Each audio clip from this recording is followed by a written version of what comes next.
So, 18th February, and interview with the great Doug Scott. We're lucky to have him here. So, Doug, what the format is that, this is not a question answer, but we want to record your life history. And this will be kept for a long time in the Himalayan Club archive, so it will live for many, many years. And I think you've done a lot of things in the Alps, but let us concentrate on the Himalaya. So, what was your first trip to Himalaya, and how did you get attracted to the Himalaya as such? Well, the first trip to high altitude was in 1967 when we went to the Hindu Kush in Afghanistan. And we went overland from the UK, all friends from Nottingham Climbing Club. We bought two old army trucks, ex-army. Outside Nottingham, they had the sails and sold up. This is the time when the British Empire was being finished, wound up. So there's a lot of equipment, like army lorries, going very cheap, £25 each. And we bought three, cannibalised one for spare parts. Then 12 of us went off across Europe and through Turkey, Persia, into Afghanistan. And then we had 6 or 7 weeks in the Hindu Kush. And we split into two groups. One group went to the south in the Panjshir Valley with, they had a short walk in the Hindu Kush as their guidebook. And we went, our 6 went there to Mir Samir. And then the other 6, myself, went up to the north to Faizabad and then down down to Koibandaka.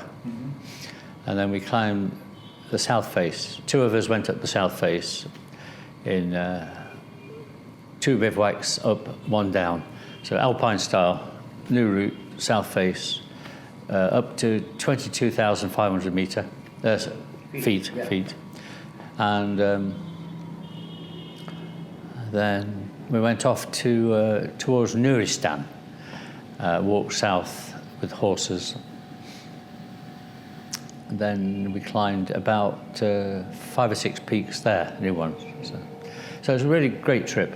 And but then, unfortunately, my domestic situation was difficult for the next 5 years. And I mostly went big wall rock climbing, Yosemite, places like that, and Troll Wall in Norway, and then off to Baffin Island in in northeast Canada, climbing big walls on the Arctic Circle. And then suddenly, one morning in Nottingham, phone rings and it's Don Willans saying, "Do I want to go to Everest?" Well, I actually got nothing on. I resigned as teacher, was doing casual building work, construction. In fact, I was in the bath, nothing on at all, when the phone rang. So Don said, "Did I want to go to Everest with these Germans?" So I did, and went off to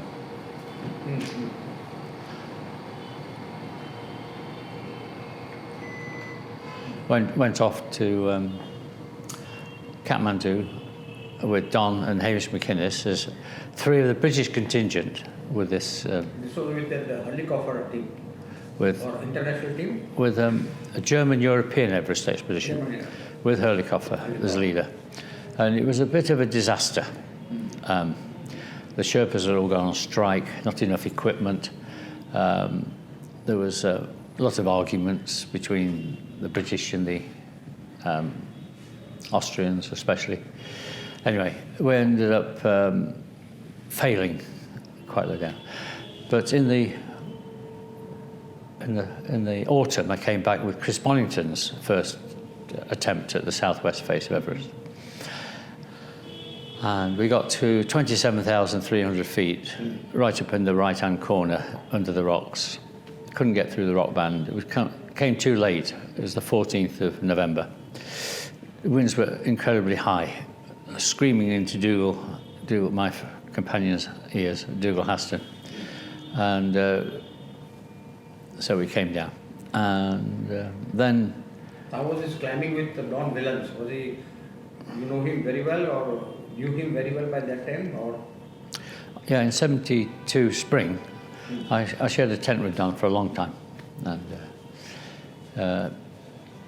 And Don, older man, and not given to cooking. No, I had to do all the cooking. Cooked every day in the tents up the mountain. And then at the high point, my high point, I'd been right up solo to 26,000, carrying a load of camping gear, climbing gear. Came back down, shouted, get the brew on, get the stove on. But when I got there, still nothing. Don was just sat there, actually fiddling with some equipment. So I made a cup of tea, gave it to him, and then made the dinner, powdered potato, some peas and sausage. Passed it to him. I said, I'm not your mother, you know, Don. He said, oh, are you one of these people who moans about a bit of cooking? So you just have to laugh. And he taught me quite a lot, actually, about how to climbing, mainly how to pace yourself, not to go crazy up there, take it slowly, and acclimatise slowly, and just do everything very carefully and deliberately.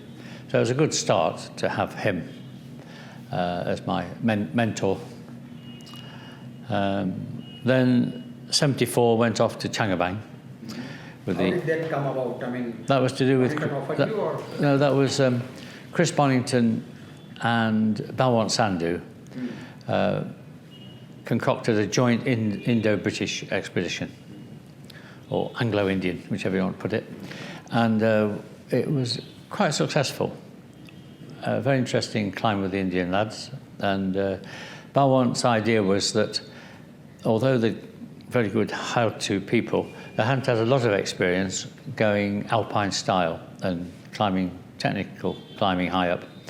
So the idea was that the Indian climbers would learn from the British, but in the end we did a non-technical climb, and Balwant and Chiwang Tashi, Dougal, Martin Boyce and Chris, myself, all made the first ascent of Changabang, which is it was a very happy trip. And yeah.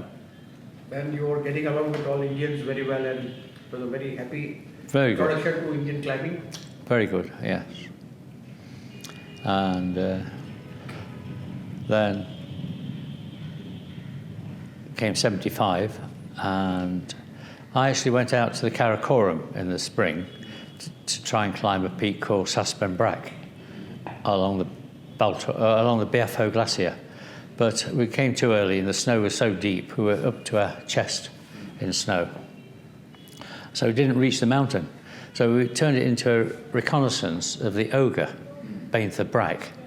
So I went all round there looking and thought, well, I really fancied this south pillar, about 3,000 feet, because with this big wall climbing, you know, it was going along nicely, starting in the Alps, the Dolomites, Yosemite, Salathé Wall, the Nose and so on.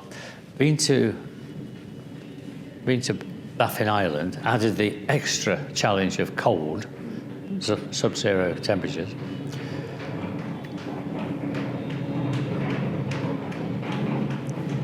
The terrace, there's lots of baths out there. And so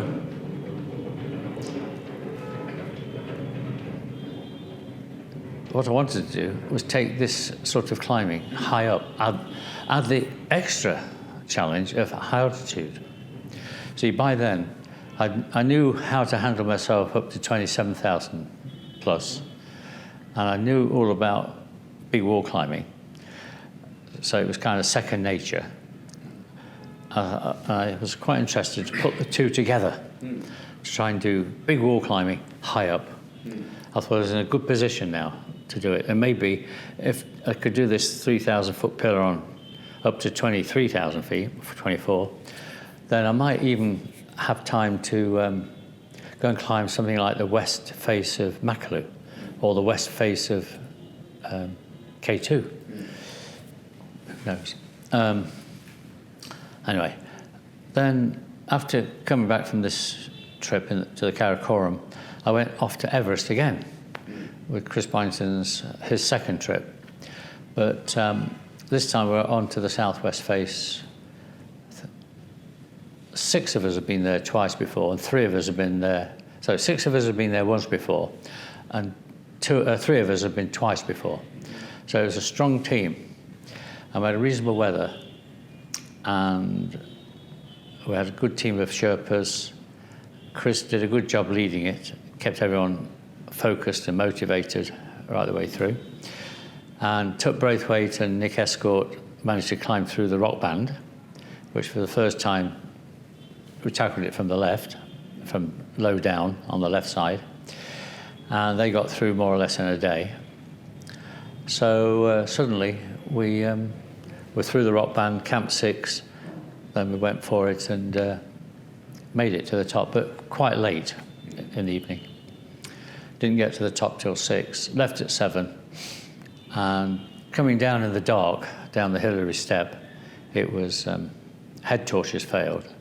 And by the time we got back to the south summit, 300 feet lower than the summit, we decided to bivouac there and dig into a snowbank and make a cave, which we did with our ice axes, and spent the nights sitting on our rucksacks and survived the night without oxygen nor sleeping bags, and as it turned out, without getting frostbitten.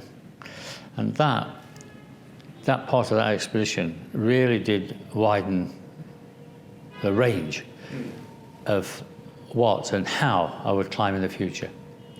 Because the assumption being that you could always risk an unplanned bivouac anywhere if you can. Was it very difficult, very challenging, unplanned bivouac, or you were pretty okay? No problem. No problem from a man from Nottingham. Men from Nottingham can do these things. So we, no, it was a cold night. We couldn't sleep. It was minus 40 or something. So we just sat there, mainly rubbing fingers and toes. But unfortunately, I hadn't got my duvet suit. I'd left it at Camp 6 because it was tight on the knees. I thought we'd go up quick and get back, but so I just got kind of silk vest, cashmere jumper, a nylon pile suit top, and windsuit. So no really good insulation.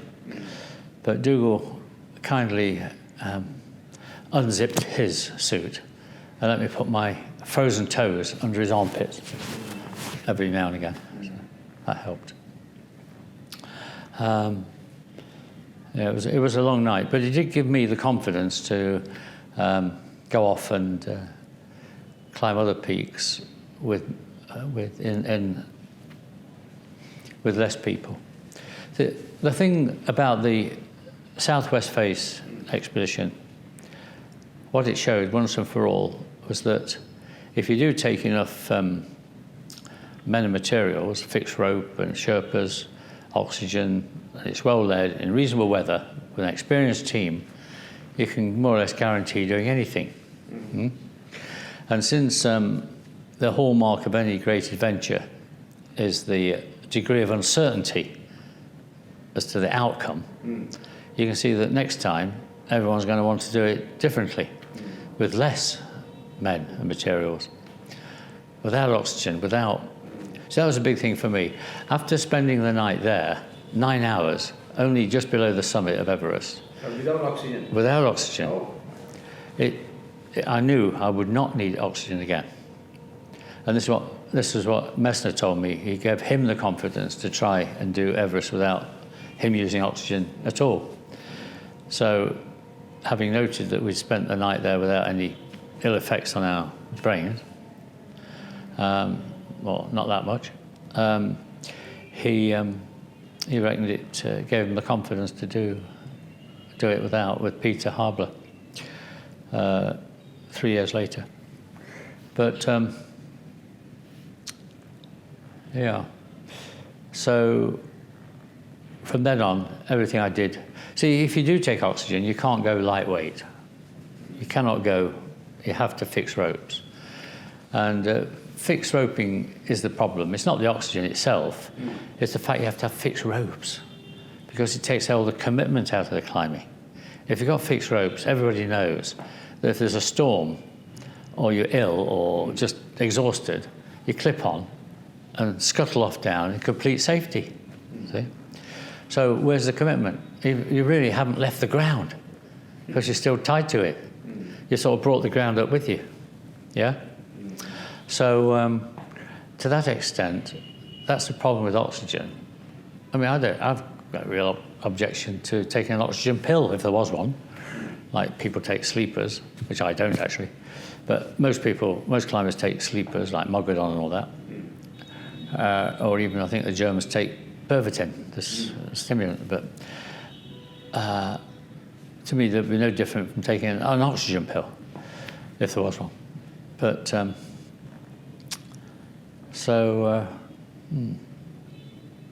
but I mean, didn't they sort of you were a bit scared or anything? How did you develop this being fearless, wanting to do everything on Everest without fixed rope, spending the night? There was no fear of any sort? No worry if I lose my toes? No. No, there's no fear when it's all happening. No. Fear, you have fearful thoughts anticipating doing these things. The day before in the Alps, when you're packing your rucksack and thinking of going on some steep face, maybe rocks coming down or something, weather changing, big storms, that night maybe you lose sleep being worried about it. But when the action is taking place, there's no fear. No. That's, I mean, the trait of Nottingham men? Yes, especially Nottingham men. But then this is sort of, because I remember you have a bit of philosophical outlook in religion or Hindu philosophy. So is it developed because of such experiences? Or you were always interested in theology and philosophy? Well, all you can say is that the best part of any expedition, any climb, is when you're off it. When you're just off it. When you're at the base of the mountain, safe. Perhaps the last time I did a hard climb was in Nepal on a peak called Dromo. Roger and me and myself had gone up 3,000 foot pillar, and Roger had gone back to base camp. I stopped at the tent at the bottom of the mountain, having done this 4-day climb, feeling so relaxed, mug of tea, feeling so clear-headed as my strength was returning, feeling very content, very at peace with myself. And what I noticed, as I always noticed after a climb, whilst you still have time to notice, before you deal with porters and all that trouble and getting out, is that thoughts by then are coming so slowly.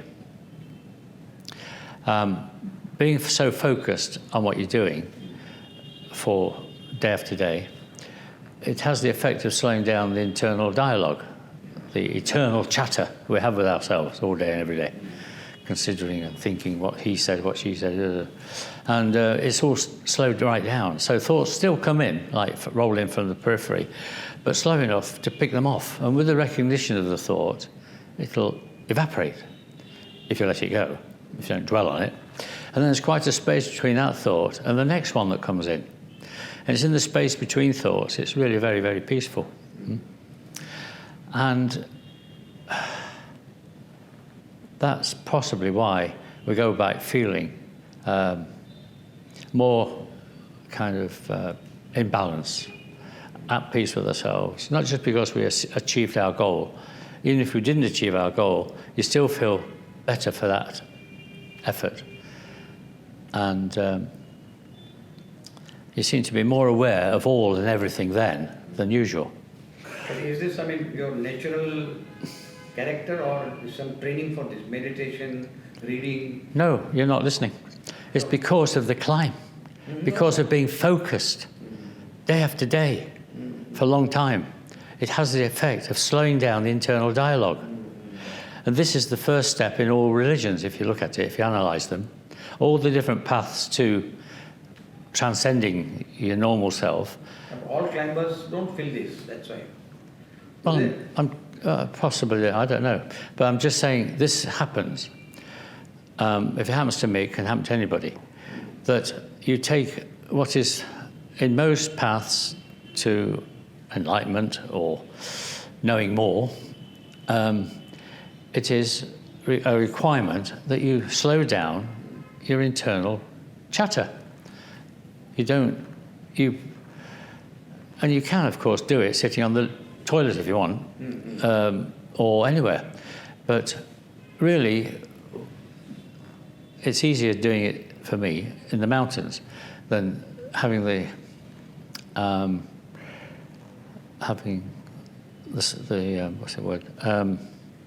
discipline to sit down every morning and put my mind, say, on my breathing for a long time to stop the internal dialogue. You could do that. Or any of the other meditation techniques that you can learn in yoga or anything. But when you're on the mountain, or even a rock climb or anywhere, this is why just doing a bit of rock climbing, you have to be focused, or you fall off if you're not focused. Or if you're walking down the trail, you've got to watch your feet all the time. You're focused. You're not drifting on worrying about something somebody said about you. Imagine somebody says something about your character. How you can go on for weeks and weeks thinking, those bastards, how could they say that about me? And how much time that takes up in your head. How it's ruinous on your health, actually. So I really appreciate these climbs I did for that reason, as well as the sheer enjoyment at the time. But afterwards, it leaves you more clear-headed, without doubt. Very true. So then, after Everest, what was your next project? Or how was this? Say, if you come back to India, how was the Shivling East Pillar? How it developed, and it was a fantastic climb. Well, after Everest, I did more climbing after Everest than I'd done before, because of this experience, mainly on the summit. It gave me the confidence to do far more climbing, and also because of Everest being the first British person up with Dougal, the first to climb the southwest face, the bivouac and all that, I was in demand to lecture. So no more building work. I could go and earn quite a bit of money in a short time. And so in '76, straight after Everest, I went off to Baffin Island. I went off to Mount McKinley with Dougal, did new route on the south face. Went to Baffin Island, went to Colorado, new route there, on Longs Peak. And then I went off to, in the autumn, to Mount Kenya, where I did new route on Mount Kenya and Kilimanjaro and all this. So this was made possible because I could earn enough money to put at home for the family and also travel myself. And just spontaneously go. No sponsors, anything, just go. And then after that, we went off to, in '76, '77, the Yoga, when I had the problem with breaking my legs. Chris Barnes and myself made the first ascent of the Yoga, but then I made a bad judgment abseiling on the first abseil at nearly 24,000 feet, and slipped and smashed into some rocks and broke both legs, and it took 8 days then to get down. Chris smashed his ribs on the way, So that was a bit of an epic. And then from that, more fame, more lecture opportunities. So, and then I could go to Kanchenjunga, four of us, no sponsor, just £1,700 each. Go to Kanchenjunga, 4 people, 2 Sherpas beyond base camp, and no oxygen. And we did it. Made the 3rd ascent of Kanchenjunga by a new route in lightweight, not completely alpine, because we had some fixed rope, but quite lightweight. So of all the climbs I've done, that's the one I'm most kind of happy with. That's the one that gave me most satisfaction, because it was a very hard trip, and the outcome remained uncertain to the very last moment, really. Could we do it? Could we survive those winds, those avalanches, and goodness knows what was happening? And but it was the first time a big mountain, one of the big 3, had been climbed without oxygen being upon it. So by this time you're a famous man, so how do you handle fame? You know, many climbers have found it very difficult. When they become famous, they become arrogant, complicated persons. No, I was no different. Anything change in you? No difference. I was always arrogant. Yeah. Always confident in myself. Yes. Yeah. No, it was some fame's quite useful in raising funds or getting things done, getting permission for peaks. I was quite well known in Nepal. The Minister of Tourism used to call me Mr. Mountain, having climbed Kanchenjunga, Kusum Kangaroo, and Nuptse in the same year. He kept seeing me. He said, it's Mr. Mountain. So that helped get permission later for the mountains. So it's useful. But and how was Makalu in? Makalu, very wonderful area. Fantastic area. I went 4 times to Makalu. 4 times? Yeah, and climbed a lot of peaks in the area. Because after Kanchenjunga, we had this idea of a multi-peak approach to acclimatization. To climb small ones first, like maybe 6,000, then 7,000 metre, then go on the big one. Because on Kanchenjunga we went up 3 times before we climbed it. Went up and got knocked off by the wind down, had another go, knocked back by the storms, had another go and did it. So rather than go up and down the same mountain, much more interesting as a climber, obviously to do Kusum Kangaroo, North Summit, then do Nuptse. And the idea was then to go on to Everest. But by then, Brian Hall got frostbite, and Al wasn't. He was going to go to Everest later anyway, so he was not so keen. And George and me had probably had enough. So, but when we went for Shishapangma later, then we did a multi-peak approach, which worked out nicely. We went on this Nyang Ri, then Pungpari, 7,400 metre, and then we went for Shishapangma southwest face and went straight up and down, 4 days round trip. A face nobody had ever been to before. Yeah. So that was quite a success. Only 2 of you were there, or there's a big Three. Alex McIntyre, Roger Baxter-Jones and myself.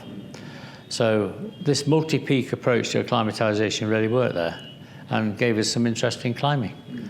So 6,000, 7,500, 8,000, all in about 6 weeks. And so we pulled off a really great climb there. All new. I mean, the big thing about the Himalaya is, the reason most of us go to the Himalaya is because in the Alps, everything's been done. Every major feature, every elegant line has been taken. Whereas in the Himalaya, it's wide open. Apart from on Everest now, every mountain has still got major features that nobody's attempted. And really, the essence of mountaineering has to be to go where no one's been before, because that means that gives the opportunity of facing up to a greater degree of uncertainty as to whether you're going to do it, which is always the hallmark of a great adventure. Without that, it was Cicero in the 1st century that said, what's always fascinated man most is the unknown. So what is the point of keep going up, I don't know, the ordinary route of Everest? From that point of view, it's a waste of time, when elsewhere in the Himalaya there's so much that hasn't been done. I mean, that was the thing with the Southwest Face. Once I got a taste for it, I never thought of going to Everest until I was asked when I was about 32 years old. And once I looked at it, I thought, oh, it's interesting this. I wonder what it is like through that rock band and beyond. So each time I was curious to see what the lie of the land was, as well as to see how I would perform. So it's this curiosity which is a big driver. And that's the great attraction of the Himalaya. And then just to be up there and go to, say, like Shivling and look across and say, oh, yes, there's Changabang area. And then you sort of, you look at all the detail between these sort of triangles, like the old surveyors of India, triangulating their way through up to the Himalaya and filling in the detail. To an extent, that's what I was able to do in Nepal, especially. Climb this peak and that peak, and oh yeah, there's that one. And then it was just curiosity to fill in like a jigsaw puzzle, putting in pieces, which you probably know about from all your travels throughout the Himalaya with your trekking and now in Arunachal Pradesh. Yeah. So Shivling, how was the climb? Was it, do you think, rated as quite a difficult climb of a career? Yeah, well, we had snow every day. It was in June. Pure rock climbing, I thought. Yeah, a lot of rock climbing. And I was with 3 good guys, George Bettenberg, Rick White, and Greg Child. It did take longer than expected. We only went for a sort of week, but it took 13 days. So we're not much left in the way of food.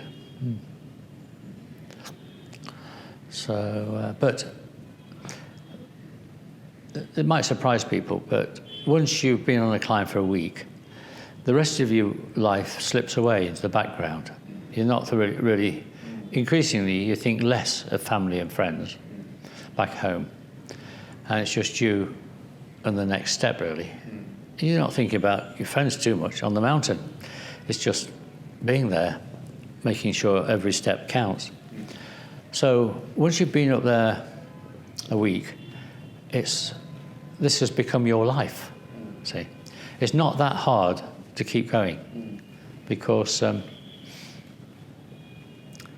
it's not like the rest of your life has faded away. This is your life now.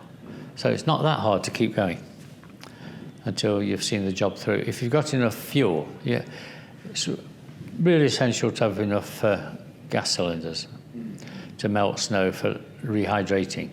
You can go 3 or 4 days without food, but you can only go very short time without liquid. Otherwise, you start to have the same kind of symptoms as AMS, acute mountain sickness. So you do need to rehydrate. So when did you then return to India? I believe you came for Remo, Eastern Karakoram. So that was your only trip to East Karakoram, Remo? Yeah. You climbed Remo too. How was that expedition? Ultimately in Alpine Journal you wrote a little, there are articles that is difficult and you were suggesting various things. Oh, it wasn't a happy trip that. No. It was, well,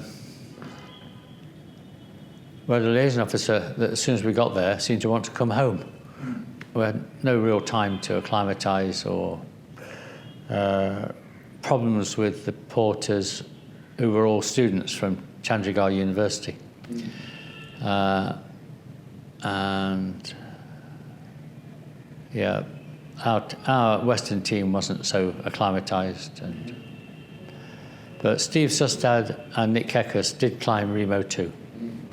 I got only halfway up because I was with two women, Sharavati Prabhu and Rob Wood's wife, Laurie Wood. And they were very slow, and eventually I had to come down with them. And then Chichutraki, Bhutan, was it different? Climbing in Bhutan was a little different? Yeah, Bhutan was very, very pleasant. Yeah, everything laid on though.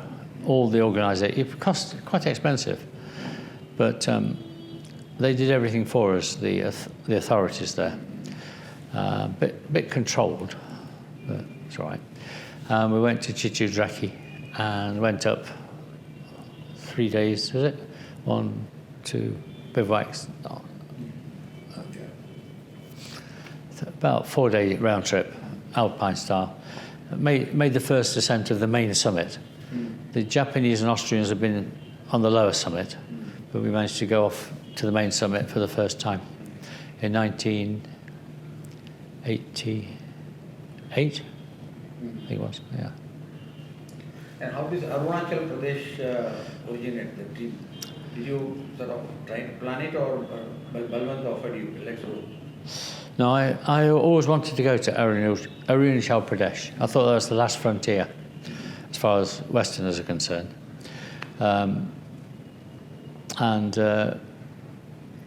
Yeah, I talked to Balwant Sandhu about having a joint trip, because that's the only possible way of getting in. And I wanted to go with Balwant again, because we had such a good time on Changabang. And so he organised most of it with Akhil, got his second name now. Akhil, he was a tea taster, so he knew the area. It's in your article, yeah. Yeah, and he did a lot of groundwork. So Greg Child, myself, Balwant and Akhil were the team. And but it was basically 18 days, rumble in the jungle, we call it. Horrendous weather. It was the back end of the big typhoons that had flooded Mysore that year. In the what's it? No, South India. it was the year of 1999, I think. 1999, I think. And yeah, it was awful weather. It rained incessantly, and the jungle was just unbelievable. Balwant went down with typhoid. Greg had cut his leg, and it went infected, very bad infection. And then I got to our base camp and checking the mountain early in the morning. Ended up slipping on some ice and broke my big toe. So we didn't do anything, only walked through the jungle, which was an interesting experience. But my last trip was a big trip, was to the Changtang in Tibet in 2000. And I went there with Julian Freeman Atwood and with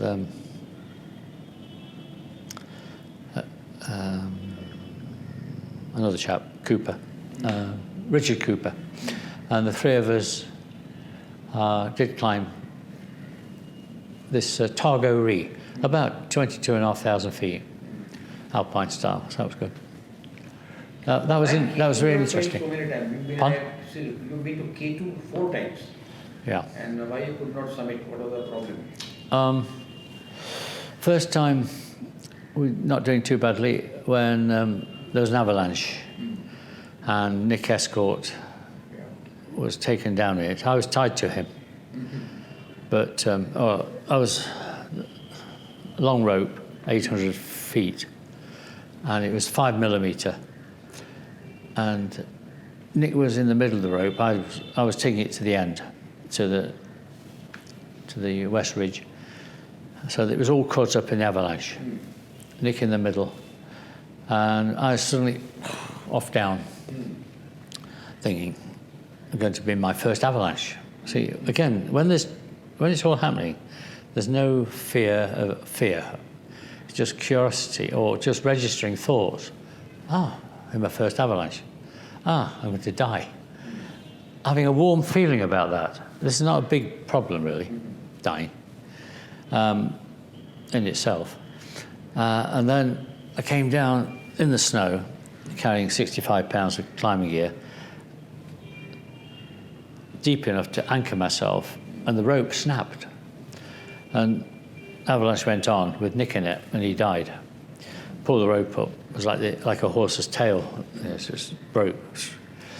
And so that was that trip finished, because with Nick's death it killed the spirit of the whole trip, so we packed up, went home. Then 1980 came back, not doing too well with the others who wanted to go sieging up the original route, the Abruzzi. No interest to me repeating that, so came home. Then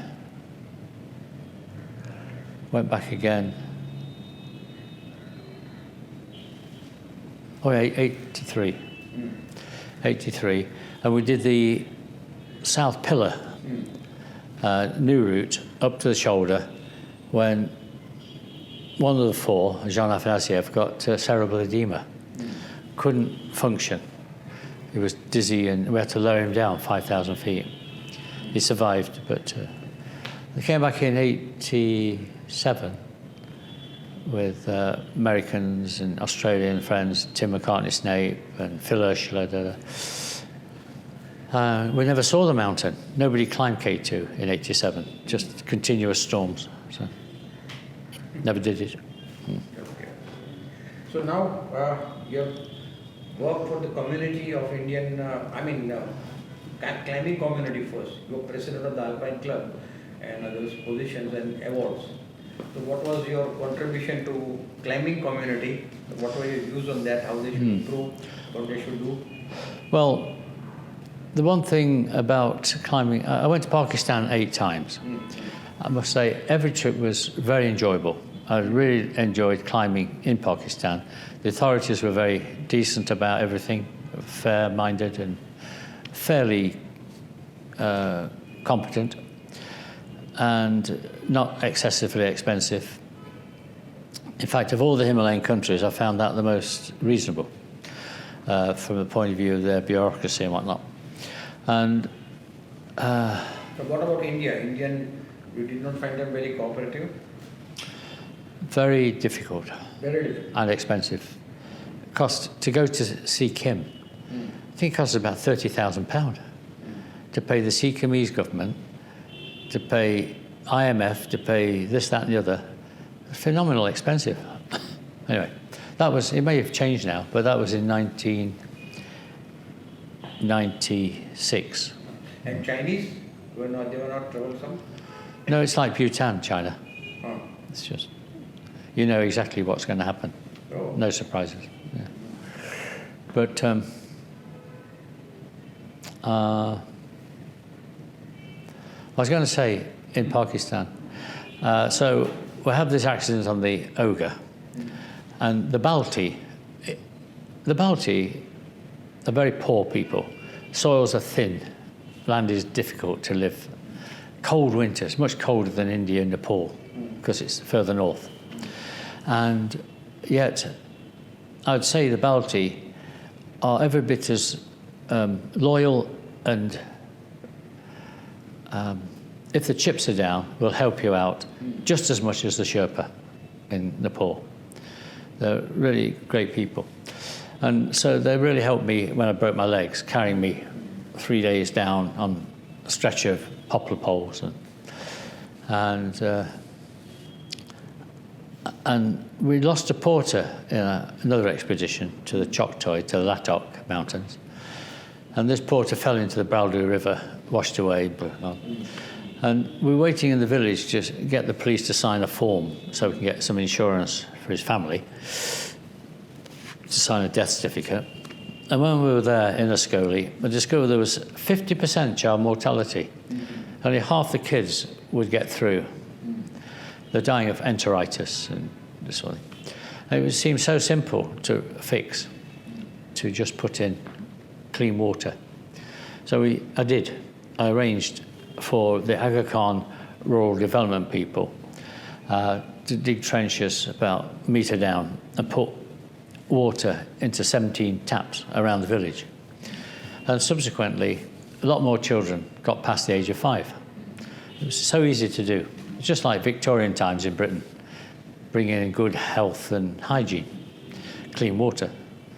And so that worked quite easily. I could, because of my high profile from Everest and breaking legs on the Yoga, I could raise money quite easily. I could facilitate this sort of thing. And it gave me the confidence to do the same in Nepal. So in 1990, I started to try to improve conditions of labour in the trekking business first, and then help directly in the villages of the lads who'd helped me climb all these mountains in Nepal, about 20 expeditions. So I then started to raise funds for schools and health posts, and now it all became Community Action Nepal, the charity, and put in about 50-odd projects. And then came the earthquake on the 25th of April, 2 years ago. 2 years ago this April. And everything was damaged, half destroyed. Schools were built for 250 children. Well, if you take Malemchi Gowan in the Helambu, north of Kathmandu, every one of the houses there, 135 homes, the school, the health posts were built, the hostels for the kids, even the infrastructure around Guru Rinpoche's cave, all came flattened, just totally destroyed. The big Gompa, flat. A horrendous earthquake in some parts. I mean, 9,000 people died overnight. And so ever since, the last 2 years, been really busy repairing everything. We raised £1.4 million in UK, going around talking, lecturing and this sort of thing, asking people for help. And British are very good when they can see a need, a definite need, and they think it's they've got confidence that the money will go there, not be lost in administration or just back pocket. When they can see it's going to get to the place, then they are very, very generous, the British. And so we raised 1.4 million, 5 million, nearly 1.5 million now. And so the last 2 years been very busy doing repairs. I've been 3 times to Nepal in the last 18 months, going again this April to be there for the to be with the people of Langtang Valley, where we put in 2 schools and helped with hydro projects. All of it was totally destroyed. The whole village of Langtang was buried under a big slice of Langtang Lirung. The whole village is now about 100 foot below the mountain's debris. 185 village people are buried down there, and friends of ours who've been helping with the projects. People we work with to build the school and the hydro. So we're going to be there for the 2nd anniversary of the death of these people, and to be there for the unveiling of a big memorial we've contributed to, and then to go around the other projects to see how the repairs and the rebuilding is going on, because everything is now being rebuilt better, ring fenced with ring beams and all sorts of things, different features now to the past, in the hope that when the next earthquake comes, everything will stand up better. Although I have to say, nobody actually died in our projects. But it was the most moving was we built a big regional school for deaf children near Barabisi. It's on the way to Kadari in Tibet. And there, 11:45 in the morning on a Saturday morning, some of those deaf children are in school having extra lessons, and suddenly they were thrown soundlessly for them around the classrooms. Horribly traumatic for them. In fact, for 6 months they would not return, even to pick up shoes and satchels or anything. They're so traumatized. But now they're getting over it, and we are now. It's up to top of the windows. We've rebuilt it now to the top of the door frame and the windows. So I saw some images only last week of the progress. So next in April we'll be out there to check on the rebuilding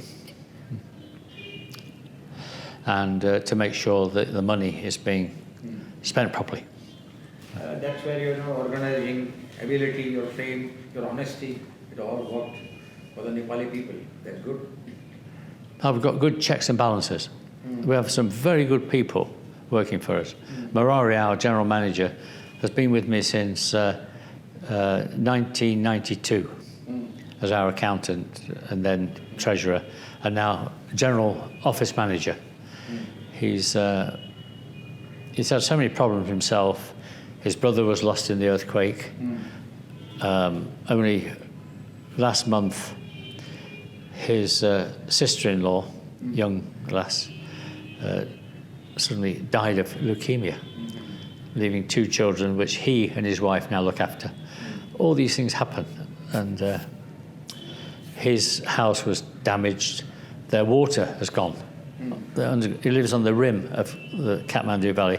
There's no water in their settlement. It's disappeared from the wells. So now they have to go for about a mile to get water. And yet, every day he's in our office, a very busy office. So many volunteers go out to help on these 50-odd projects. We've got 13 health posts. We have 65 salaries to pay every month.